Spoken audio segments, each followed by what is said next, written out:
face, motherfucker. Real talk, real talk, real talk. Say it with your chest, motherfucker. Real talk, real talk, real talk. Say it to my face, motherfucker. Real talk, real talk, real talk. Say it with your chest, motherfucker. Yo, what's up? It's Bugs Gutter, the leader of the pack, and this is the Response Talk Show where we I'm gonna do things a little bit different today because it's Pride. I have some of the dopest LGBT artists here with me, and we're gonna have a little question and ask panel. Y'all ready? Yes. Okay. So we got Johron here. He's an amazing pop artist. We have Burn Baby here, and she is an amazing R&B and pop artist. We have our co-host, the lovely Tia Carter, and we have Miss D, Auntie Uncle D, the house artist. Right. You know. So yo, we're gonna kick this off like this. What does pride mean to you, Burn Baby? Pride means living without fear, being confident in what you bring to the table, and not apologizing for shit.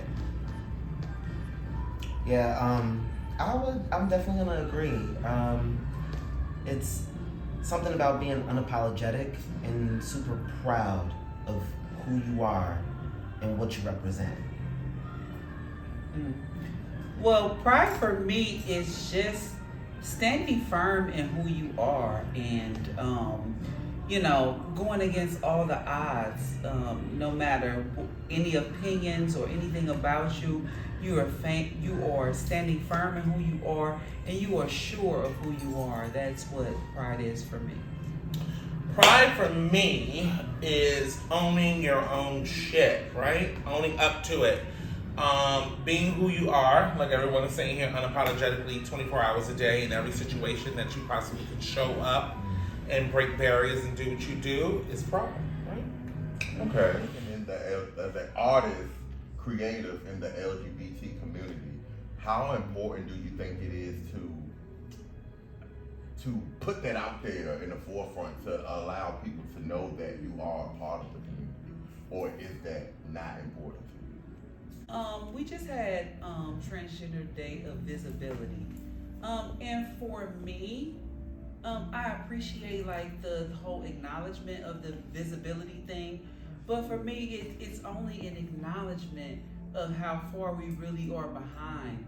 That we really have to have a special day for recognition of our visibility, or pride. Yeah, we want days to signify who we are, but having these specific days only lets us know how far behind we are, because people don't even recognize us as human beings. That I have to say that I have to show my visibility. Like, you don't see my 6-foot+ tall trans ass, So why do I have to, show that I'm visible? I show up every day. You know what I'm saying? And that's just for our community, period. We show up every day. We're in spaces every day. We go to work, we go to school, we're artists, we're entrepreneurs, we are, so many things. Counselors, So, yeah. I think why so many people push that, being visible within our art, is because let's say, like you just said, my 6-foot tall trans. Let's say it's a young girl out there who's trans and may see your video or see your performance, and she don't know you're trans. To be able to Google you or go to your page and say, oh, she's trans like me, that could be very, very, very important to her. So I think that's what people mean, more so than it to be in the music itself. There is no visibility without acknowledgement. But as a trans person who is a binary trans person who transitioned to live their life as a woman, it's not always affirming to me as a trans woman to always say my pronouns are she and her, and because this is how I live. So I kind of want people to automatically affirm me in that. Yeah. But I agree with you. It is absolutely important that we be visible, but sometimes being visible isn't the most affirming thing to binary trans people. Especially when it's probably limited to a day. Would you guys say that you are underground, or would you consider yourself like, they have underground, they have independent, and they have mainstream? Like, when do you feel like you're considered to be mainstream? And are you comfortable if you don't become mainstream? Because success doesn't mean that you have to be mainstream. You can still be an underground independent artist and still be successful. I think we all can agree radio play will probably make us more mainstream. Radio play, promos, commercials. But I feel like me personally, I feel like I'm underground. I would love to be mainstream. I mean, who wouldn't? But I think it comes with a price nowadays. It's kind of a double-edged sword. But I do enjoy being underground independent right now. For me, as a artist that's just starting, because I just recently did my first single like a little bit, maybe a little less than a year ago. But like Blunt said to me earlier, the genre of music and the thing that I live in is being house, because that's how I was raised. And me and Byrne were talking about CeCe Peniston and Crystal Borders and all those kind of people. And to me, being mainstream is not important because I wear many hats.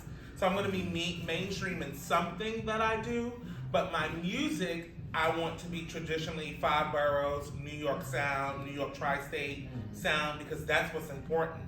When you're in the New York market or you're from New York, no matter what you do, it's never going to really be, it's going to always be mainstream, because New York City and being from New York is mainstream. We are in the mainstream. We were born in the mainstream, we were raised in the mainstream. Even if you migrated here, came here, you are in the mainstream. So, underground sound, yes. Mainstream success, I don't think we really need it that much. But I would like to keep the authenticity of the music. You know what? I feel like we talk about heterosexual normatives within the LGBT community. And I feel like we are our own entity of what it is. I feel like I'm mainstream now. You know what I'm saying? I'm Tia Carter, queen of Pink Gorilla Entertainment. You know what I'm saying? I am a resident performer at OTA. You know what I'm saying?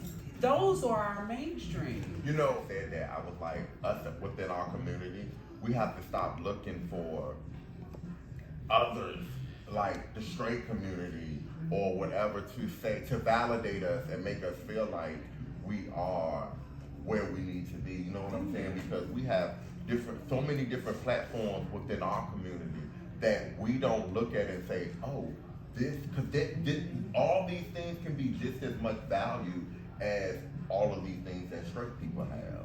So it's like we need to look at, like Jews. Jews, they don't need nobody for nothing. They got everything that they need. We can have the same thing, and then we don't have to be looking for Hot 97 to say, oh, come up here and have an interview when you have the Response talk show. You know what I'm saying? Certain stuff like that. Our community has always had its celebrities, though. Like, look at Ballroom, for instance.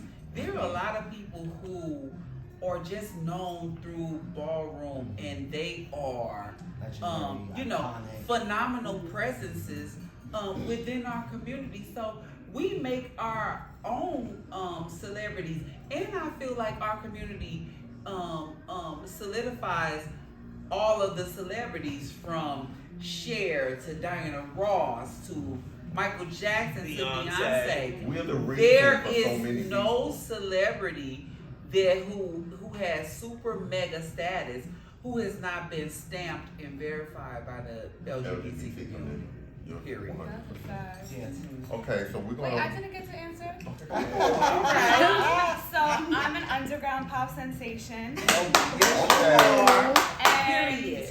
yeah, I have no business being mainstream. I think the best artists are the ones who stay in their community and help their community grow. And once you start reaching for labels and you start reaching for the coin, we all want the coin, obviously, but when people reach for that, I feel like they sacrifice a lot of their artistry, and they let people tell them who they are, and I don't want anyone to ever tell me who I am because I don't need that. And yeah, I just want to have fun, and I feel like performing at OTA, performing at different shows in New York or even in LA, or like you could travel and still be underground. Some of my favorite artists have never blown up. Princess Nokia, LaKelly 47. Yes. And Like, they out here. and they out here and they're still, you know, making, like, they're still making an influence, a major influence for so They're many, on like, Insecure, girl. They on soundtracks. They on everything. right, and they Right. have success without being like Doja Cat. And even Doja Cat said that when she started making music, she got so not making music, but Mainstream. mainstream music, she's like, I don't want to fucking do this. Like, I'm not having fun anymore, and I don't need that in my life. How important is inclusion and diversity for you? The importance of inclusion and diversity for me goes with age, I want to say, generation, genre, and all that kind of thing. A lot of things that some generations are able to do now, I've never thought or ever thought I would see the day so fast. States, it's gay marriage, adoptions, two family homes, two men, two women. These things that are going on now, I thought that they were going to happen years after I was gone. And to see this stuff and realize now how important it is because it wasn't taught to me when I was younger. What it was taught was, act like that. Boys don't talk like that. You too big to be doing this. You gotta play football. You can't wear that. You can't talk like that. You get what I'm saying to you? To come now where it's boas, it's feathers, we're in Target, we're on TV, you have a pose, we're at the Academy Awards, we're producing, we make clothes, we have liquor, we have bars, we have clubs. These are things that when I was younger, they made like it would never happen. Right. That it was never possible. So that's why it's very important to that child behind me, not even really behind me, but behind you, or behind Vern, behind you. Like, it's very important for that child to see and understand because I never had that example, And it gives people my age or even maybe older or right behind me this envy thing too, because they get envious because the kids are able to do what they want to do without a threat, without a batiman, without a faggot, without a sissy, without a punk. You get what I'm saying to you? So it makes a certain generation envy you for that also.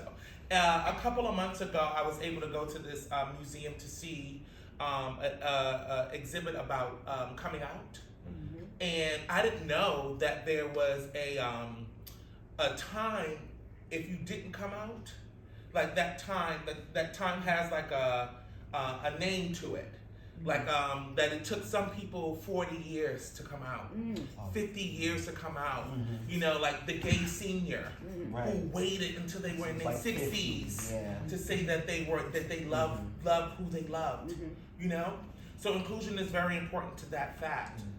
How do you know that you're included if you don't see yourself in the inclusion? Okay, so we're gonna when it comes to diversity and inclusion, being that it's like Pride Month, we all know that in Pride Month, all of these major companies is giving pride flags, trans flags, everybody in the promo and all of that. Like, do you appreciate that? Or is it kind of like, girl, you trying? Because for me, it's like, why do you wait till Pride Month to have a picture of a person that's gender non-conforming in the store or on the commercial? Like, why can't this be in all year? Why can't it just be in November? Why is it that all of this is like just doing Pride? So like, how do y'all feel about it? Our community is tokenized, period.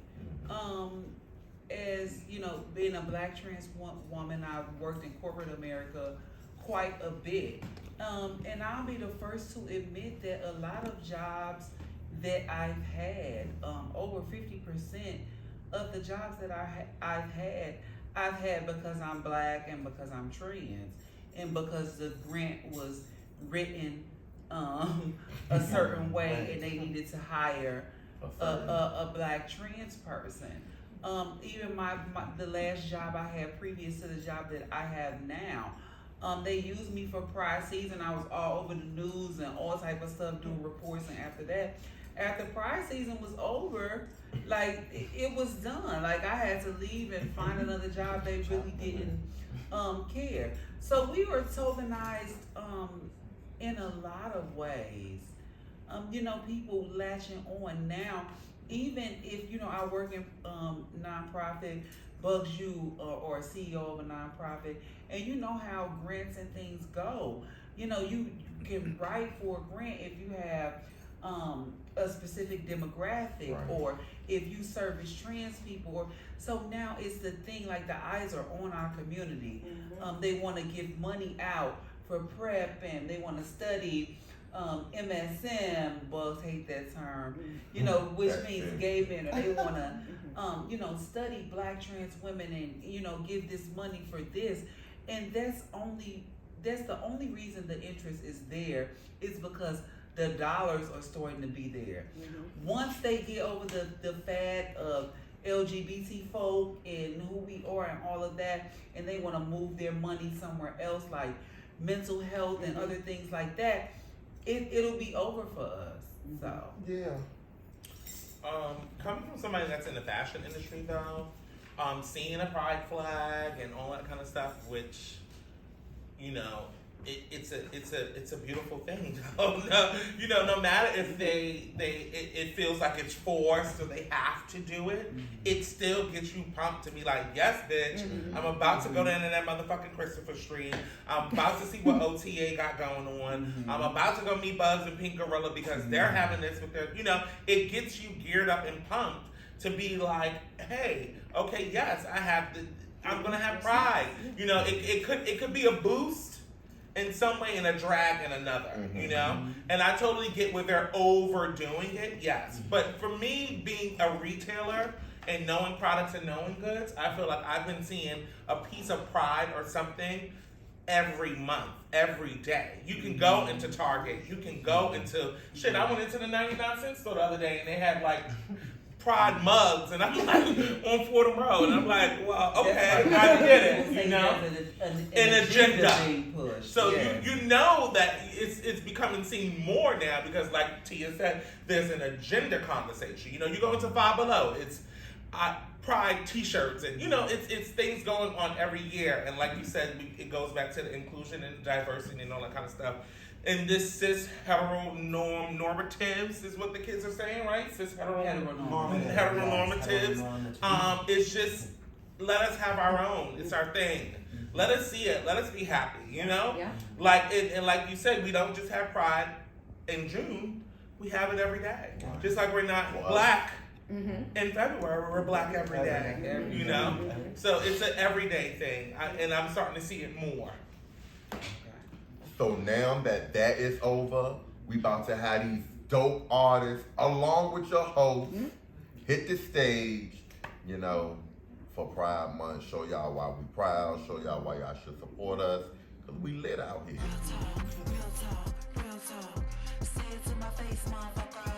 Hey, what's up, guys? It's your boy Brennan Ortiz, the executive producer and host of the Response Talk Show, where we express to understand. And I just want to